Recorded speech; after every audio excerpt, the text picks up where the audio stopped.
3 तारीख ने फरवरी की ने मामला तो डिपोर्ट कर दिए थे भाई। तो गया किसी स्थिति में, जैसे लोग वीडियो देख रहे हैं, हथकड़ियाँ लगा दी, हथकड़ी लगा दी थी भाई। जो कैंप में तो निकाले ना, वहाँ पे डिटेंशन सेंटर बोला है उसने, और तो निकाले थे। जितनी लेडीज़ थी, बच्चों ने छोड़ गए, लेडीज़ थी जितने 18 साल तक ऊपर के लड़के थे, जेंट्स थे, सभी का हथकड़ी लगा दी, पैरों में हाथों में लगा दी भाई। नमस्कार, आपके साथ मैं हूं दीपिका शर्मा और आप देख रहे हैं क्राइम तक। सबसे पहले तो आपको एक वीडियो दिखाते हैं जिसमें ये शख्स कैसे बता रहा है कि ये अमेरिका कैसे पहुंचा, किस रूट से पहुंचा।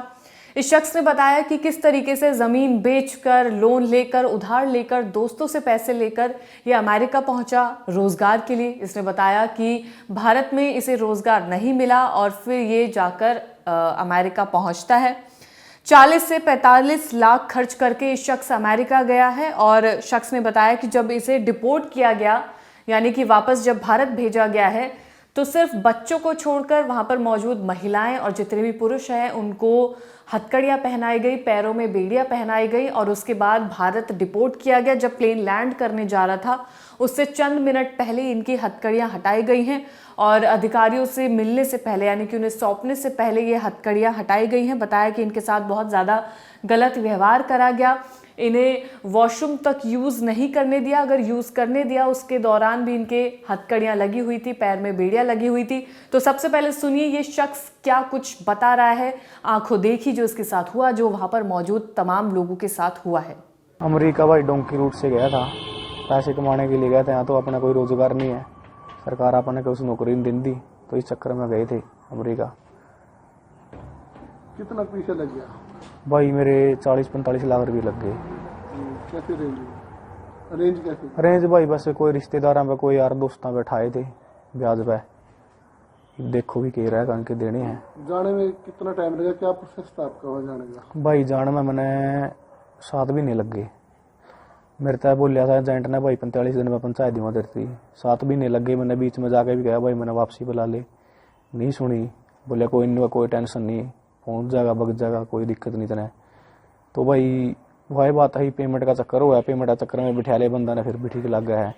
तो 29 कुछ कराया को नहीं, दूसरे पेमेंट का चक्कर में एजेंट का डोंकर का आपस का रोला था, बिठा कर रखे 45 दिन मैक्सिको सिटी रखे, 1.5 महीना निकोपली बिठा कर रखे। बात करी थी मैंने 40 लाख रुपये में बात हुई थी मेरी। ने बोलिया भाई ऊपर वाली गेम में भेजूंगा। जाकर आगे मुकर के भाई ने तरली गेम चल रही है, ऊपर वाली चल रही नहीं। फिर तरली में काट दे भाई पनामा जंगल में वो। तो अभी क्या होता क्या जब आप दीवार टप जाते, क्या हुआ आपके साथ? भाई जैसे दीवार टपी थी, पहले क्या करते थे, जो मैक्सिको बॉर्डर है, दीवार है, वॉल बन रही है उड़ा, उन पर क्रॉस कराई कर दे। तो हम साइड में पहाड़ा पे को 15 किलोमीटर ऊपर चढ़े, 4 बंदे थे हम। तो 15 किलोमीटर क्रॉस करे हमने। आगे जैसे अपना खेतों में तार लगा देते हैं, ऐसी तार होती है। आगे एक पत्थर है बड़ा सा, उस पर वेलकम टू यूएसए लिख गया था। तो उससे नीचे और 15 किलोमीटर जाना पड़ा है बंदा ने। तो हम अच्छी बहुत ज़्यादा सर्दी थी वहाँ पे, तो 15 किलोमीटर नीचे गए हम। तो हमने जाकर उड़ा बॉर्डर पुलिस पे फ़ोन किया। बॉर्डर पुलिस में हमने 15 मिनट में 6-7 गाड़ियाँ आ गई थी वहाँ पे लेने। मतलब कि पहले जो लड़के जाते थे उनके साथ अच्छा व्यवहार करते थे, बट हमारे साथ ऐसा कुछ नहीं हुआ, बहुत गंदा व्यवहार कर रहे थे वो। तो उन्होंने हमारे जूते जाते खिलवा के, लेज लाज निकलवा के, कपड़े कुपड़े चेक करके, जो हमारा खाने का सामान था सारा फेंक दिया, हमें लेके चले गए।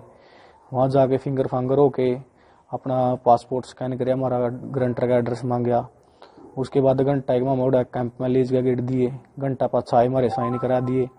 उनती मारता पहले कह दिया था जिस टाइम हम पकड़े भाई अमेरिकन असाइलम देनी बंद कर दी भाई, तो हम डिपोर्ट हो गए। तो 3 जो हमने और बालका भी पूछा था, कहते भाई 3 साइन कराएगा, 4था साइन करा मैं रिलीज कर दे। बट हमारे गले ऐसा कुछ नहीं आया, ना हमारे बयान लिए, ना हमारा कुछ सुनिया, कुछ नहीं कराया भाई हमारे गले। तो कोई मदद मिली सरकार की? कोई मदद नहीं है भाई सरकार की। तो पकड़ा फिर उन्होंने कैसे, मतलब आपको, या वहीं से भेज दिया? बस वहीं से 7 दिन रखा था। 24 इसने जनवरी ने अपना बॉर्डर क्रॉस कराया था।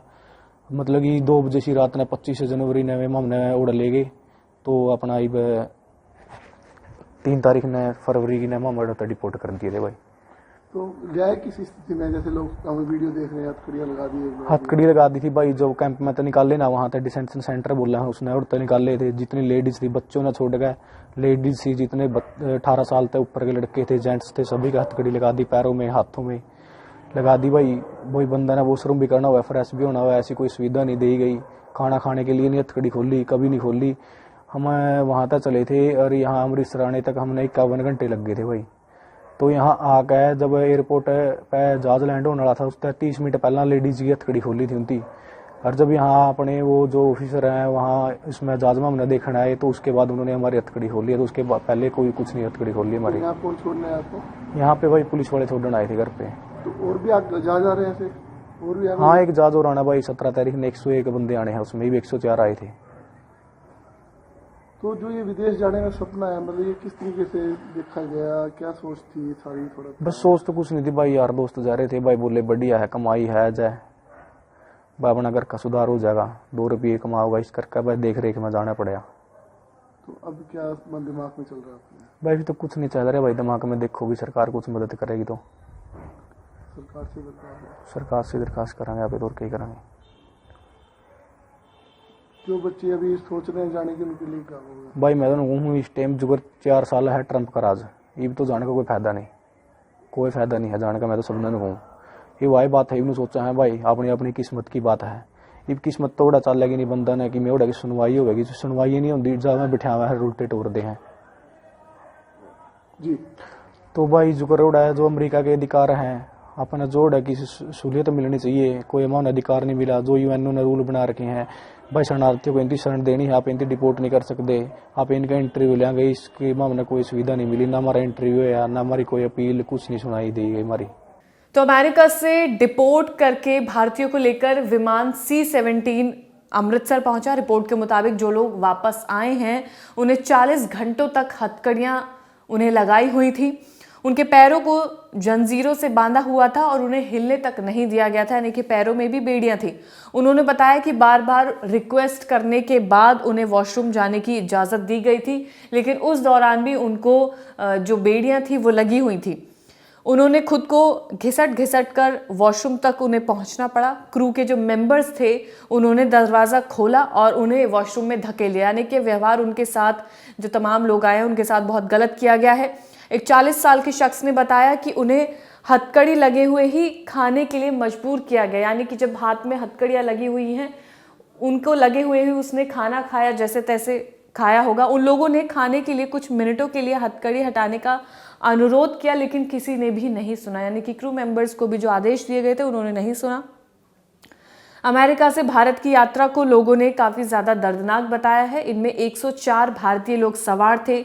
सभी को हथकड़ियाँ लगाकर अमेरिका सेना की देखरेख में वापस भारत भेजा गया है। करीब 35 से 40 घंटे की उड़ान भरकर ये विमान अमृतसर पहुंचा है। वही विमान पहुंचने से ठीक पहले भारत सरकार के अलग अलग विभागों के अधिकारी एयरपोर्ट पर मौजूद रहे थे। इसके अलावा इनमें मिनिस्ट्री ऑफ होम अफेयर शामिल था, गृह विभाग, भारतीय सेना सहित कई अन्य विभागों के अधिकारी वहां पर मौजूद रहे। अधिकारियों की मीटिंग हुई जिसमें ये डिस्कस किया गया है कि जो एजेंट्स हैं, जिन लोगों का इसमें इन्वॉल्वमेंट है, जो अवैध तरीके से लोगों को भेज रहे हैं, उनको किस तरीके से पकड़ा जा सके, क्या कार्रवाई उन पर की जा सके, इसको लेकर भी अधिकारियों के बीच में मीटिंग की गई है। उन पर कड़ी कार्रवाई करने की मांग की गई है। अमेरिका से डिपोर्ट किए गए सभी भारतीयों के हाथों में हथकड़ी और पैरों में बेड़ियां डालकर एयरक्राफ्ट में लाया गया था। ये सबसे बड़ा मुद्दा इस वक्त का बना हुआ है कि इन लोगों के हाथों में हथकड़ियां क्यों थी, पैरों में जंजीरें क्यों बांधी गई थी, ये सबसे बड़ा मुद्दा है। क्या भारतीयों की बेइज्जती करने का ये तरीका था? उन लोगों के हाथों में हथकड़ी क्यों, इस कैदियों के जैसा व्यवहार क्यों किया गया, ये सबसे बड़ा सवाल है। अमेरिकी सरकार की ओर से इस तरह क्यों किया गया, ये बड़ा सवाल है। भारत सरकार की ओर से भी अभी तक इस पर कोई प्रतिक्रिया सामने नहीं आई है। एयरक्राफ्ट से उतरने के बाद सभी भारतीयों के कस्टम और इमिग्रेशन चेकिंग के लिए उन्हें भेजा गया था। विभागों की ओर से सभी के डॉक्यूमेंट्स को और बैकग्राउंड्स की चेकिंग की गई थी, ये पता करने के लिए कि जो भी अवैध तरीके से वहाँ से वापस आए हैं उनके खिलाफ भारत में के किसी भी राज्य शहर में कोई आपराधिक केस दर्ज है या नहीं, ये तमाम तरीके की जांच पड़ताल की गई थी। इसके अलावा अगर किसी के खिलाफ इस तरह का कोई रिकॉर्ड पाया जाता तो उन्हें वहीं से तुरंत हिरासत में ले लिया जाता और कानून के मुताबिक बनती कार्रवाई की जाती। यानी कि जितने लोग वहां से आए थे उनकी सारी डॉक्यूमेंटेशन की गई है, उनके जितने भी बैकग्राउंड्स हैं वो चेक किए गए हैं, किसी के ऊपर कोई मामला दर्ज है वो चेक किया गया है ताकि उन्हें वहीं से वहीं हिरासत में भेज दिया जा सके। इसके अलावा बुधवार को अमेरिका से भारत लाए गए 104 भारतीयों में जो लोग शामिल थे उनका जो आंकड़ा सामने आया है वो ये है कि गुजरात से 33 लोग थे, हरियाणा के 34 लोग इसमें शामिल थे। पंजाब के 30, महाराष्ट्र के 3, उत्तर प्रदेश और चंडीगढ़ के दो लोग इसमें शामिल थे। इनमें से 8 से 10 साल के कुछ बच्चे भी इसमें शामिल रहे हैं। वहीं अमेरिकी सरकार की ओर से कुल 205 लोगों की लिस्ट जारी कर दी गई है। बाकी के लोग जो आएंगे, जो जिस शख्स ने पूरी कहानी बताई है उसके साथ क्या कुछ हुआ, उसने बोला कि कुछ ही दिनों में अगली फ्लाइट भी आ सकती है, जिसमें जो और शख्स है जिनकी लिस्ट अमेरिका ने जारी की है उसमें और भी लोगों के नाम शामिल हैं, उनको भी भारत डिपोर्ट किया जाएगा। लेकिन सबसे बड़ा मुद्दा इस वक्त का अभी यही है कि जो लोग डिपोर्ट किए गए हैं भारत में, उनके साथ व्यवहार बहुत बुरा किया गया है। उनके हाथों में हथकड़ी, पैरों में बेड़ियां लगाई गई, उन्हें वॉशरूम यूज़ करने जब भेजा गया उनके साथ सही व्यवहार नहीं किया गया है। खाने के वक्त भी उनकी हथकड़ियां नहीं खोली गई हैं। एजेंट्स जो भेज रहे हैं उनके ऊपर सख्त कार्रवाई करने की मांग की जा रही है। अधिकारियों के बीच में बैठक हुई है, मीटिंग हुई है, जिसमें ये तमाम चीज़ें डिस्कस की गई हैं। लेकिन जो सबसे बड़ा मुद्दा ये है कि इन लोगों के साथ इस तरीके का गलत व्यवहार क्यों किया गया, ये सबसे बड़ा मुद्दा इस वक्त का बना हुआ है।